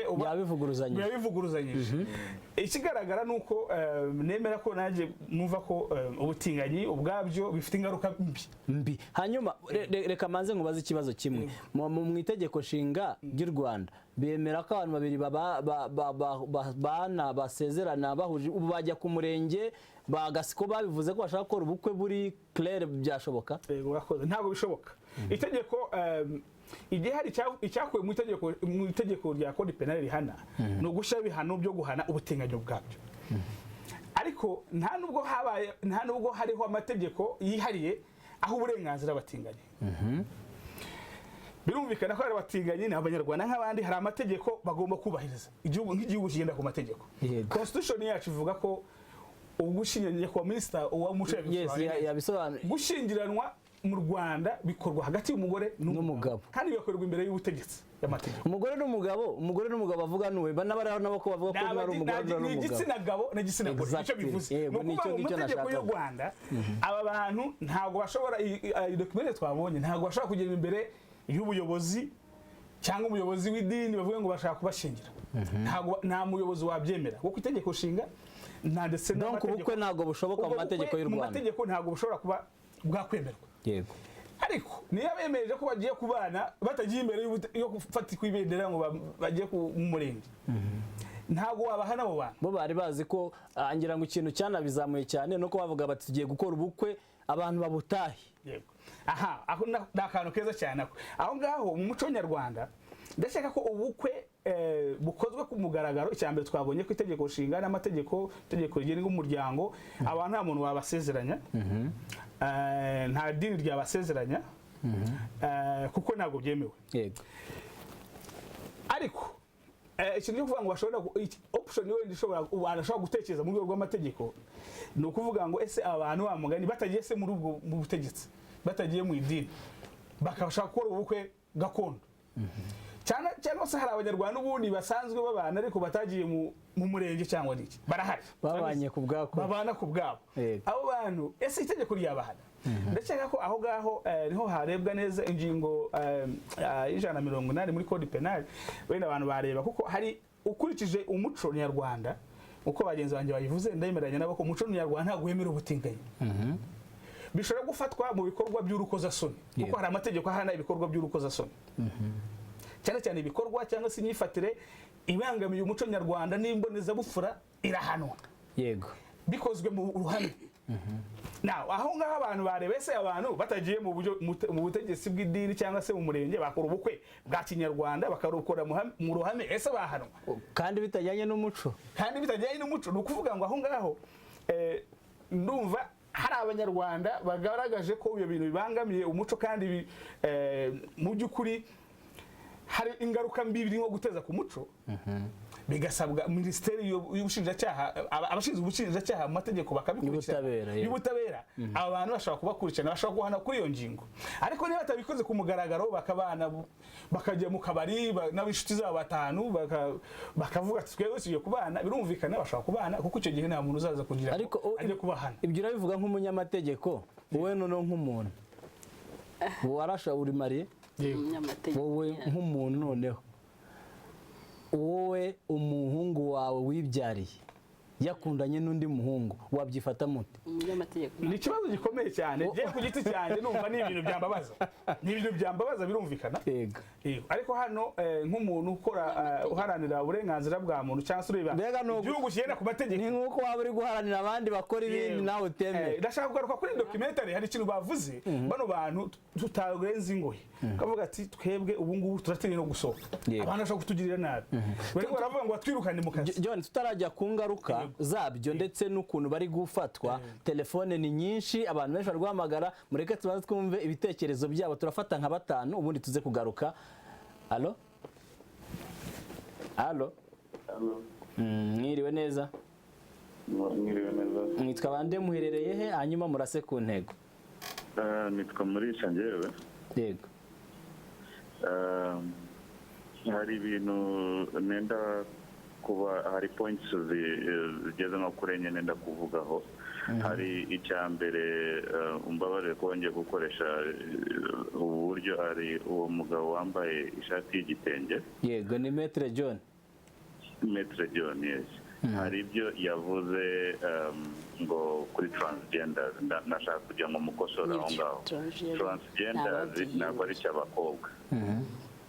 Transgenders ni abantu baba barihinduye uko baba baravutse akagenda agakora surgical procedures akaba yakura bamutera hormones akazana amabere yari umugabo agahindura productive organs igitsina cyakagihindura bakamushaho icy'umugore yari umugabo cyangwa akaba yari umugore agashyiraho igitsina cy'umugabo akaba bamutera hormones akazana ubwanwa agahindura ijwi akamera nk'umugabo. Basically icyo ni icyambere. Icya kabiri ndashaka kunenga media. Yego. In general media in general yatanze popularity ku kibazo cy'abatinganyi muri iki gihugu mu buryo butari bwiza na gato kuko bari abakobwa nabibonye inshuro nyinshi ku YouTube mbibona kuri za TV ku makuru n'ahandi batumye bagira popularity. Urugero naguha mu buryo bunabibona it's a psychological issue imaze kuba muri kino gihugu cyangwa n'ahandi aho usanga urubyiruko rushaka kujya mu mahanga rukabyitwaza. Urabyumva bakajya nko mu US Embassy bakavuga bati turabapede twaburirwa uburenganzira bwacu mu igihugu kirashaka kubica ibintu nk'ibyo ngibyo ugasanga abonye ubwenegihugu abonye uburyo bwo kuba yava mu gihugu cye akajya kuba hanze ku buryo usanga bashobora kubyigira kugira ngo babone uko bagenda nta batabyigira se bahari? Hari abatabyigira bahari benshi. Urabyumva uwo mukobwa hari umukobwa ufite dread muri abo ngabo muri iyo video clip werekanye mu byo numvise na accent ye si n'umunyarwanda ni umurundi. Yashobora kuba ari umunyarwanda ariko wenda kuri Burundi banambabare niba ari n'umunyarwanda nkabamwise umurundi ubwo nabamuvushije uburenganzira bwe bwo kuba umunyarwanda abimbabariremo ariko from the accent numvise aravuga ikirundi ntabwo avuga ikinyarwanda. Ashobora no kuba n'uburyo akoresha kugira ngo ashobore kubona uburyo ajya muri Amerika na mugenzi we uwo nguwo bakagenda babyitwaza. Hari cases nyinshi nk'izo ngizo zigenda ziboneka. Urabyumva? So ishyigikiye yuko bicwa ni abantu bafite uburenganzira bwo kubaho ariko na society irimo abantu igomba kugira n'amategeko yigenga. Abantu bakagira amategeko bakurikiza on a daily basis. Itegeko ryakwicwa hakabaho repercussions ziri serious kuri iryo tegeko. Urabyumva? So kuvuga ngo bahabwe uburenganzira bwo kuba bakora ibyo bashaka ni kimwe nk'ukuntu bavuga wa umuntu ubwo wafashe inka yego byabaye muri iyi wiki around kwa kane aho ngaho cyangwa kwa gatatu byaciye kuri TV1 bafashe asambanya inka ubwo nawe avuga yuko nawe afite uburenganzira kuko no mu bintu bavuze hari umusayikologisite nashimye Regina Madame Regina yagiye abivuga neza hariho kaza abantu binabaho rwose nubwo abantu hanze ntibagire ngo nibyo yahimbye bibaho nuko nibagiye izina babita ariko birahari. Hanyuma iminota yadusize wadufasha wowe inama utanga kuri ikibazo ni izihe? Inama nanga nuko hagomba kubaho uburyo bw'amategeko ahana akanagerageza gufasha abo bantu nk'ukuntu twashizeho tije. Yego, urakoze cyane. Yes. Reka tumushimire. Akabaho bene iryo tegeko rihana rikanagorora bene abo bantu. Urakoze cyane. Baravuga ati hakwiye kujyaho tije cyangwa se ibindi andi mategeko ahana abantu nk'abo ngabo. Nagira ngo nunganire gato metre kandi nshimira umuntu avuze atanze du point twiza twice muri trans gender wenda hari nko kwisobwa ka trans yakavuze neza iryo jambo trans ni traverse uva muri kimwe ujya mu kindi. Nagira ngo nshimire metre ukuntu yavuze ati nta tegeko ribarengera ariko nanone gushyiraho itegeko ribarwanya byaba ari uguhotera uburenganzira bwabo. Ntabwo mvuze ko hari umuntu n'umwe utagira uburenganzira gusa itegeko ntiryaza ribahana kuko umuntu wese urwaye ntibamuhana ahubwo baramufasha. Icyo nicyo kintu ni kuvuga ngo ntago twashaka ubwo itegeko ribarwanya rinabafunga rinabica kuko byaba ari ukwikora mu nda n'abana bacu cyangwa n'abavandimwe bacu n'imiryango yacu ahubwo hatangira gahunda yo gusansibiriza ababyeyi tout d'abord ababyeyi kuri ubu dufite abana b'abakobwa bari kubyara every day n'uwamuteye inda sometimes agahita acika cyangwa se akanahaguma bararegeje mbese bumva ko gusambana ni umukino. Noneho uko umuntu ateye inda niko havutse umwana utazagira se kuko ntiwamushatse uko uteye inda mu buryo butari umugore n'umugabo niko ubyaye umwana utazigera urera utazaha uburere ku ruhande rw'umugabo habonekemo ko ashobora kuvamo abalesbienne benshi cyangwa se bavuka ari abahungu bakavamo n'abapede. Noneho icyo bisobanuye d'abord niyo bavuze inkuru z'umuryango nta wugaruka ngo azabyumve. Iyo bavuze ngo education turera abana gutya buri wese yumva ari ibintu byajugunywe kera nta muntu ubiha agaciro. Education iri kugenda isigara hasi ababyeyi ntibakizi ko ari ababyeyi arambara mini agatembera mu muhanda umwana araza musange hejuru y'undi mugore arimo asambana mu rugo hanyuma yumve ko ikibazo gifitwe na mama we ntiyumve ko umwana agize ikibazo. D'abord umwambuye agaciro yahaga umubyeyi we papa we ariko kuri ubu ntibikiri ikibazo wikwereka ko rero plus twevoriwa mu kibi plus twevoriwa mu ngaruka zizaza ku bana bacu. Ishyaka biri gishobora gukorwa aho kugira ngo turwanire gushyira amategeko abarwanya ahubwo dushyireho ibigo psychologique ibigo by'aba psychiatre bimwe bifasha abantu kubafite ibibazo mu mutwe. Ese nta byari bihari dufite indera. Iyo uvuze indera abantu barakubwira bati genda umusazi uyu muntu utigendera indera nyine nanjye ubwanjye najyayo nshobora kugira ikibazo ko bavuze ko abantu bose ari abasazi. Oya nyine niyo mentalite nyine nuvuga ngo umuntu wese uganira ku bintu by'ubuzima bwo mu mutwe bamwita uvura abasazi. Et pourtant c'est pas vrai. Nshobora gutongana n'umugabo cyangwa se n'umugore akangeza ku rwego nsigaye numva noneho ntakibasha gukontrola n'akazi ntakibasha kujya ku kazi ubu utangiye kugwa mu cyo bita traumatisme cyangwa se stress cyangwa ibindi bintu bijyanye nabyo. Noneho bigutera désordre mental. Ibyo bintu bikeneye un psychologue uwabizobereye ngo mugende akuvure kukuvura nukutangira akakuganiriza akagutoza kugenda organize ubuzima bwawe akagukundisha ibyiza by'ubuzima agatangira kukwereka ko imbere yawe hari ibyiza bishoboka. Bano bantu rero bakeneye kuvurwa kandi noneho bakeneye yuko tunabibabwira ko hari uburwayi bakanahabwa uburyo bwo kubisoma bwinshi buhagije bakanasobanukirwa ibibi biri mu butinganyi noneho bakagenda babasha kugira gute kubivamo buhoro buhoro. Yego Ephraim nawe numva afite inyunganizi. Nibyo nanjye mbanje nshimire metre kuko metre buriya yabivuze neza mu minsi ishize twajya tuganira n'abantu bakavuga bati aba bantu hari itegeko ribahana ariko ngewe koko kubera ko ntari umunyamategeko nabisubizaga mu rwego rw'umuco nyarwanda nkavuga ntaba bantu barahanwa kuko iyo urengereye ubusugire bw'igihugu itegeko nshinga ry'igihugu urabihanirwa kuko umukozi wa leta wese cyangwa se umuyobozi wese arahirira yuko azubahiriza itegeko nshinga icyo gihe rero njye numvaga yuko agomba guhanwa ariko ntabwo napresizaga ingingo ariko arakoze cyane hanyuma kuri uriya muvandimwe umaze kuduha ibitekerezo ndagira ngo kuri iki kintu avuzeho cyo gukuriyetinga ikintu ugakuriyetinga impamvu ishobora gutuma ugera ku byo ushaka ubundi mu miryango buriya mu bintu bya proje hari ibyo bita proje aroterime umuntu agakuriyetinga ikintu akavuga ati ngiye gushushanya gutya ibyo rero byose nzagera kuri iyi tageti aribyo nka buriya yavugaga ati aba bantu bakaba barigize gutya bikikubita muri media bakaba bazi tugiye kubana none ko bazi ko bitemewe mu Rwanda niba tuvuga tuzahita twirukanka tujye kuri embassy runaka amafaranga arahari y'abazungu yagenewe icyo ngicyo hari ikintu ngewe ntemeranya nawe avuga ati ndanenga uburyo itangazamakuru riri kwitwara muri iki kibazo abantu benshi anyihanganira ari abantu bumva itangazamakuru kundi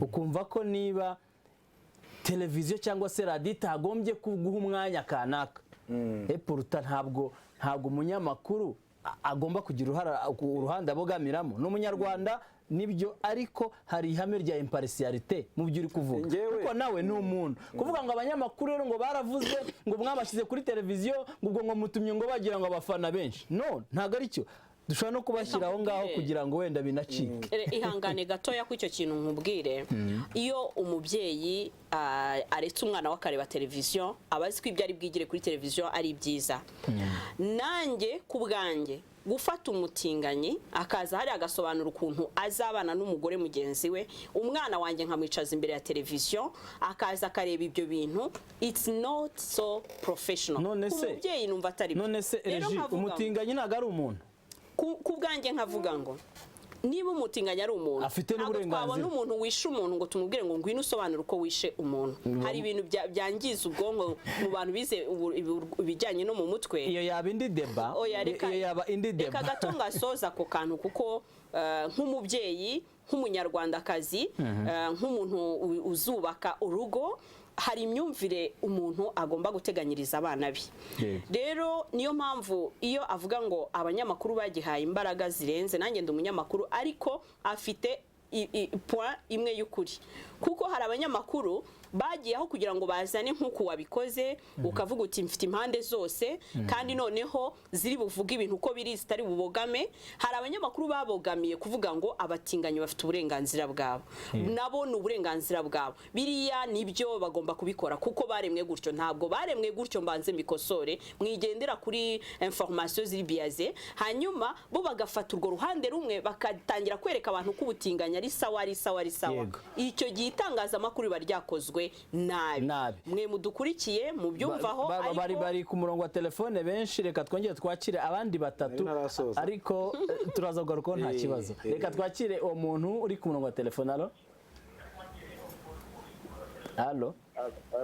mwiriwe neza ni Karema Daniel yego barasa ku ntego vuba mu murenge wa Rukoma ariko mu by'ukuri nk'umuco kinyarwanda mbanze gushimira Mestre n'abandi mwese ariko ikintu nababwira cya mbere abantu bose babahoga bafite zimusi abo ngabo rwose njyewe ntabwo navuga ngo nta kintu kibiti nyuma ikindi ari itangazamakuru nk'uko umuvandimwe wari ubivutse ari umuntu ukoresha itangazamakuru kugira ngo agire icyo ageraho noneho icyo kintu kikaba ari intandaro y'uko yagira hajya yitwaze ko aho hari bamwirukana ameze nabi abayeho nabi icyo kintu mu kuri kw'Imana cyaturiza amarira n'ubu ndacyarira amarira yego umuco kinyarwanda uratangana cyane murakagira Imana hanyuma uyu nguyu yagiye ariko ihangane gato tuvuge kuri iki kintu avuzeho Kayumba barere singuce mu ijambo ariko iki kintu bari kugarukaho reka twakire undi muntu umwe hanyuma turaza kugaruka ni benshi bari ku murongo wa telefone kandi nabo baravuga bati murimo muratwima umwanya alo Oui, mwakongera ijwi? Hello. Oui, mwakongera ijwi? Ego muraho. Irakomeye. Amakuru y'Imana. Amakuru ni meza. Ya. Yefite ibibazo bibiri. Nshaka kubaza amakuru. Nguwo niyo nzobere ngo ni Regine. Regine yego. Ya. Ikibazo cya mbere mbaza ndakibaza wowe. Numvise mutsindagira cyane ko ngo hari amasosiyasiyo atanga amafaranga. Yego. Keneye kumenya ese mufite ukuhe kuki? Mba muvuga ko kuvuga ibintu kuri radiyo ari ibintu bitangaje n'iki n'umuntu uri hanze aha waburaye akumva ko harimo amafaranga ushobora kugura byibura akaba yabafite radiyo.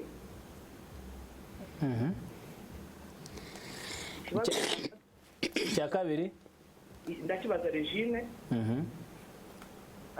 avuze ngo ntabwo babona umuco ari kuwugereranya cyane yumva atandukira avuga ati ntabwo wabona umuntu w'inshuti ngo emere ko ajya kuri radiyo gasakaje ibintu nk'ibyo ngibyo ntabwo turi kumva neza wakongera ijwi.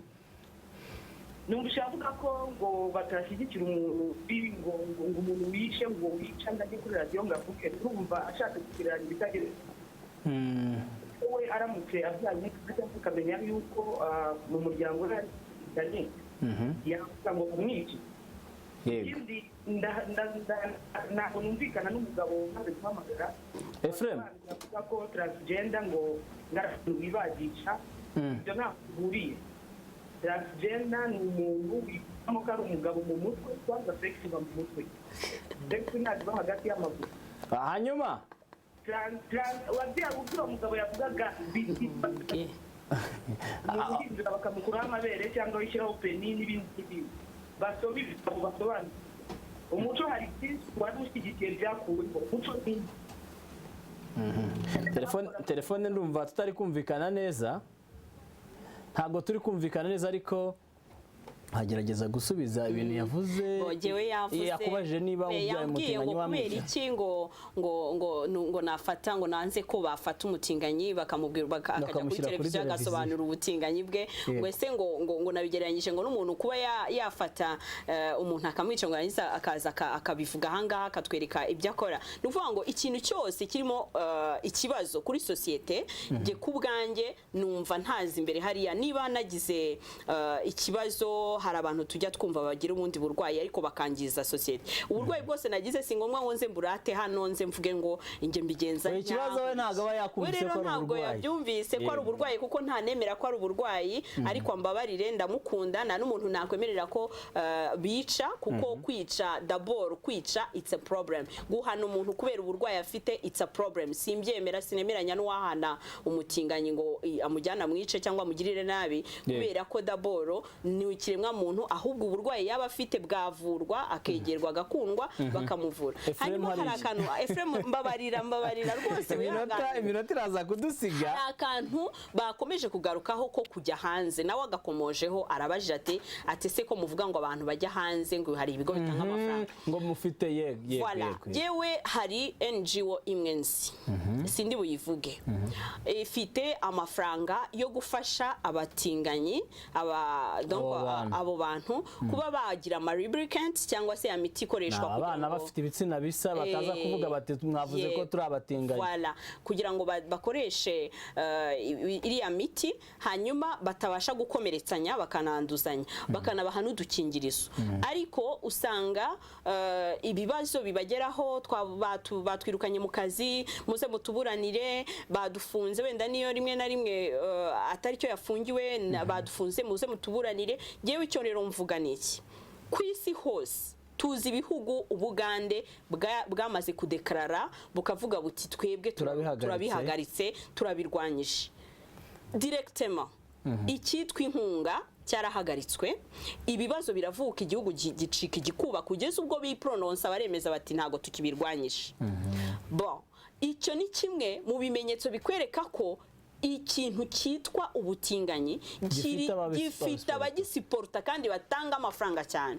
Rero umuntu afashe icyemezo akavuga ati gerekana ishyire mu itangazamakuru hanyuma noneho baraza kunsapotinga, ntabwo byaba ari igitangaza gusa mu gihugu nk'u Rwanda cyemerera buri wese kwisanzura kitigeze kikubangamira ku butinganyi, yaba ari inzira ya fake. Hanyuma Ephraim, nibyo koko nukurasa ku ntego iminota bari barambira ko yagize. Nukurasa ku ntego ni uburyo bwo gufashanya, nk'uko Regine yabivugaga ati hari aho bafasha mu buzima bwo mu mutwe, ariko noneho no mu muco nyarwanda n'indangagaciro z'umuco nyarwanda hari n'uburyo dufasha urubyiruko ndetse n'undi muntu wese watannye bijyanye n'umuco nyarwanda. Tugira ibigo, hari ibigo leta y'u Rwanda yashyizeho bifasha kugorora abantu bagaragaje imyitwarire mibi muri sosiyete. Dufite Iwawa, dufite Nkumba, aho naho ni ahantu mu itorero kugira ngo nyakubahwa chairman Rucagu, icyo nshaka kuvuga niba agaragaje imico ibangamiye umuco nyarwanda, uwo muntu nakirwe hariya bamwigishe indangagaciro z'umuco nyarwanda, azisobanukirwe, azimenye, kuko nawe afite ishema ryo kuba umunyarwanda. Ubwo ni bwo buryo wumva bukwiye kujya. Ndatekereza yuko uwo muntu ushaka kujya muri iyo nzira ntabwo afite ishema ryo kuba umunyamerika, ahubwo afite ishema ryo kuba turashaka yuko agira ishema ryo kuba umunyarwanda. Yego. Hanyuma John, wowe amategeko arahari, uburenganzira burabibemerera, ariko bigaragaye ko nk'uko abantu bashinzwe umuco babivuga bibangamiye umuco nyarwanda, kandi mu gihugu kidafite umuco ngo kita kirangira. Nk'umunyamategeko iki kintu urabona cyakemuka gute? Murakoze. Ndashimira cyane bagenzi banjye ibitekerezo batanze, rwose nagishyigikiye yuko ingamba zose zafatwa haba mu muco, haba mu rwego rw'ubuvuzi, abasikologe bagashyiraho imbaraga, amadini, aho bishoboka niyo bashobora gukumira ikibazo cy'abana abakora imibonano bahuje igitsina, bakabikumira rwose. Niba bishoboka bose bashyiramo imbaraga zishoboka, twese dushyiremo imbaraga duhagarike iyo trend.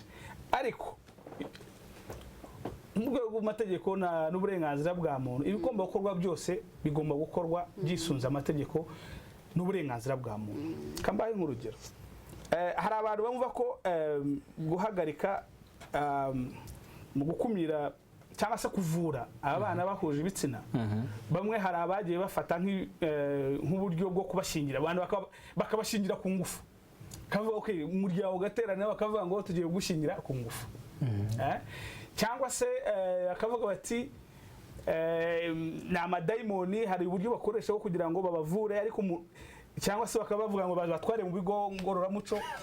Ibigomba gukorwa ntabwo bigomba kuza bihonyora uburenganzira bwa muntu, nta muntu ugomba gushingirwa ku ngufu. Ariko kujyana umuntu mu kigo ngororamuco cyangwa kumugorora umwigisha umuco ntabwo ari ukumuhohotera. Oya, wenda cyo ngicyo niba hari uburyo bwose bwakoreshwa bugomba kuba budahungabanya uburenganzira. Kwigisha bagomba gukorwa hishinze amahame ya tolerance, ubworoherane. Bigomba gukorwa bidahutaza uburenganzira bw'ibanze bwa muntu. Mbere y'uko umuntu aba umutinganyi ni ikiremwa muntu, ntagomba kwicwa, ntagomba kuvangurwa muri kominote, ntagomba gufungwa, ntagomba kwirukanwa ku kazi, ntagomba kwirukanwa ku ishuri, nta nubwo agomba guhera mu rugo iwe, nta nubwo agomba gusohoka. So ni ukuvuga ngo byose muri uru rugamba ni ukureba ibyakorwa byose mu buryo bitahungabanya uburenganzira n'amategeko. Ariko ngewe hari ibintu ku giti cyanjye mbona bisa naho ari uguhuhaho mu Rwanda. Abantu ngo ntibatobora, ni ukugenda buhoro, ni ukubigenda, ni nko kugenda ku magi. Niba ikintu umuco nyarwanda wemera ko abantu babiri babana bafite ibitsina bitandukanye, akaba ari umuco uhari, kandi amategeko ari linked, ahuye n'umuco, none hakaba habonetse umuntu ushaka kubikora ahuje n'undi gitsina, kubera iki atafatirwa ibihano? Oya, reka nkubwire rero, mu bijyanye n'amategeko ibyo ni ubundi burenganzira bagomba gusaba. ntago uyu munsi twatangira kwiga kuri ikibazo cyabo cyo gusezerana kandi tugifite itegeko rimeze kuriya nta nyandiko barandikira za ministeri zibishinzwe cyangwa se inteko ishinga amategeko ngo basabe ko izo ngingo zihinduka niba bikenera bo ubwabo bazabikora ariko none icyo nge ngaragaza nsimbararaho igihe ikintu uzi ko kiri anomaly kiri ikintu kiri desorientation wishaka kukigira legale wishaka kukigira nk'ikintu kigomba kwemerwa n'amategeko ngo abo bantu bazahora ari abarwayi iteka itegeko rizabaha ko bazabana gutya ahubwo iga uburyo cyavurwa kikava mu nzira none ukamera neza birashoboka ko umuntu wabaye umutinganyi yabivamo tugana ku musozo birashoboka nanabivuze igihe bikiri hasi bagomba kumwegera bigashira iyo byageze kure rero ntabwo icy'ingenzi ari uko tubiregariza ngo umuntu kubera ko afite ikibazo tubiregarize nuva higa izindi ngamba kandi abashesheri turabafite twumva abantu bari kurangiza kaminuza hirya no hino ku isi kandi b'abanyarwanda bashobora kwicara bagashaka uburyo bashaka umuti w'icyo gisubizo hanyuma ntaragera kure leta y'u Rwanda jewe ndayishimira position yafashe muri iki kibazo kuko irahari se nibyo ngira ngo nkubwire ntabwo twapushinga leta yacu kugira ngo yicare ihita itanga position yayo ivuge ngo abatinganyi nta kibazo cyangwa ni babi inkunga zahagarara ntabwo nuvuga ngo we are pushed turi abanyafrika mbere ya byose Kadafi yagiye agaragaza ibitagenda ku bazungu ariko buretse leta idafata position itinya ko bafunga inkunga reka kubera iki itayifata ifite rezo zayo ariko rezo zayo ngeshaka kukwereka ko yabikoze neza kuko uyu munsi Rwanda rwari guhita rwinjira mu kibazo hejuru abantu babiri bagaragaje uburyo bwabo bashatse kubana ikigega bita agaciro n'igihari uretse gato ikigega bita agaciro n'igihari kirahari bagishyire utekereza ko gihagije kugira ko kugira ngo twigire niba rero haje kino kintu kubera iki batafata position hanyuma ibyo bigega bimeze gutyo ahubwo bikaza bivuga tuje gukuvura kuko twe twahagaritse twumvikane banze uhere kuri genocide yabaye mu Rwanda iyo genocide iza kuba ikibazo cy'abanyarwanda bonyine ubwabo ntibi ikibazo cy'abanyamahanga abazungu bayiteguye bakorganiza neza uburyo n'abanyarwanda ubwabo bazayishyira mu bikorwa nuvuga ngo you cannot control the world uri igihugu kimwe nk'u Rwanda gifite 26000 km² ntago wakontrola isi yose bisaba izindi mbaraga turacyazubaka rero reka twiyubake twishakemo ubushobozi icyo gihe no tuzabone guhangana n'iyo monde ariko dufite aho duhera urakoze cyane turagana ku musozo usoza icyo nashaka kuvuga aho ngaho ntabwo leta y'u Rwanda irabona ubutinganyi mu Rwanda nk'ikibazo kubera ko abantu babiri ari mbega nibo bakiri ntago ari babiri gusa ni babiri imibare ukurikije abo washoboye kumenya wowe estima ubushakashatsi ariko ni benshi ni nka 20 ntabwo bararenga ni nk'abangaye nyine gereranya ukurikije abigaragaje biragoye hari abitabiriye inama bageraga mu 1500 bararenga 1500 reka dusoze ariko ubushakashatsi buvuga ko mu bihugu hirya no hino kuko ari uburwayi kenshi iyo sosiyete yubatse neza mu bihugu rero byateye imbere aho sosiyete itubatse neza aho imiryango itubatse neza umugore n'umugabo divorce nyinshi cyane gushakana n'abagabo benshi batandukanye n'ibindi babara ko abatinganyi bageze kuri 4% aho ari benshi igihugu barimo ari benshi 4% ya population mu Rwanda rero ntekereza ko tutarageraho haracyari imiryango ikigerageza kukanyakanya mu kurera neza iyo miryango rero baracyari byibura twebwe nibakora ubushakashatsi nestimye ntago birarenga rimwe kwijana yego Regine rakoze reka tugane ku musozo nasozaga mvuga nti leta iki ntago kiraba ikibazo cyahagurutsa leta niyo mpamvu natwe twahagurutse nka societe civile ndetse n'impuguke n'abahanga kugira ngo tubanze tugikarume mbere y'uko umubyeyi mukuru nawe ahaguruka ngo afate icyemezo azahaguruka umunsi byatunaniye tukanabimugaragariza hanyuma abo ngabo nabo numvise ngo bidekaraye nk'uko Regine yabivuze ubwo bazabishyira mu nyandiko babimenyeshe inzego zibishinzwe bayimenyeshe ugusaba kwabyo hanyuma ibijyanye no kuvuga ngo kubuzwa gusohoka nk'uko nabyumvishe nta munyarwanda ngira ngo nyakubahwa perezida wa Repubulika Paul Kagame ajya bitubwira nta munyarwanda ugomba kuryama avuga ngo ahari ejo ntibuzajya bafite uburenganzira bwo gusohoka rwose hanyuma ku bijyanye no kwigisha no gukosora umuntu wese ugaragaje kutubahiriza indangagaciro z'umuco nyarwanda ni byiza yuko tumushyira hariya ahabigenewe tukamuhugura akahava yamaze kubanyenya indangagaciro z'umuco nyarwanda yego hanyuma John dusoreze murakoze icyo nasorezaho ni ukwibutsa abanyarwanda ko abatinganyi cyangwa abana bahuje ibitsina baturimo muri sosiyete nyarwanda barahari. Icyo ni icya mbere, kandi bafite uburenganzira nk'abanyarwanda abo ari bo bose. Ariko nasoreze ku ijambo nyakubahwa perezida wa repubulika yavuze yari San Francisco umwaka ushize bamaze kuri kibazo cy'abana bahuje ibitsina mu Rwanda. Yaravuze ati mu Rwanda LGBT cyangwa se abana bahuje ibitsina ntabwo ari ikibazo cy'u Rwanda. Nta nubwo u Rwanda ruteze, nta nubwo rwifuza kurugira ikibazo. Ibyo rero ni ijambo rikomeye cyane bishimangira yuko ni abantu tugomba kumva ko ari abanyarwanda nk'abandi bagomba kurengerwa ntibahohoterwe. Ariko nashimira bagenzi banjye ibitekerezo bavuze ko aho bishoboka iyi debate yabaho, ubushakashatsi bwarakozwe ariko bwanakomeza bakareba ikibitera n'ingamba zafatwa, niba bishobora gukumirwa reka bikumirwe, ibyo nta kibazo. Ariko abahari niba umuntu ahari ari umutinganyi yumve ko afite uburenganzira busesuye, atagomba guhohoterwa kubera ko ari umutinganyi. Hanyuma bamwe abaturage baravuga bati aba bantu reka babafunge, reka bano bantu bakubitwe, reka bano bantu birukanwe, bakagongwa n'icyitwa amategeko. Wowe kuri umunyamategeko na bagenzi banyu contribution yawe ni iyihe kuri ikibazo kandi nawe uvuga ko utacyemera? Urakoze cyane. Ikibazo cy'abana bahuje ibitsina mu by'ukuri ntabwo mbona ko cyari ikibazo cyakemurwa binyuze mu gushyiraho amategeko. Mugenzi wagejeje yabivuze rwose. Icyo kintu cyumvikane neza, iyo ntabwo ari umuti. Impamvu zaba zibitera bizarero zose zashakirwa zakemurwa mu buryo buri social psychologique, niba hari uburyo bishobora gukemuka.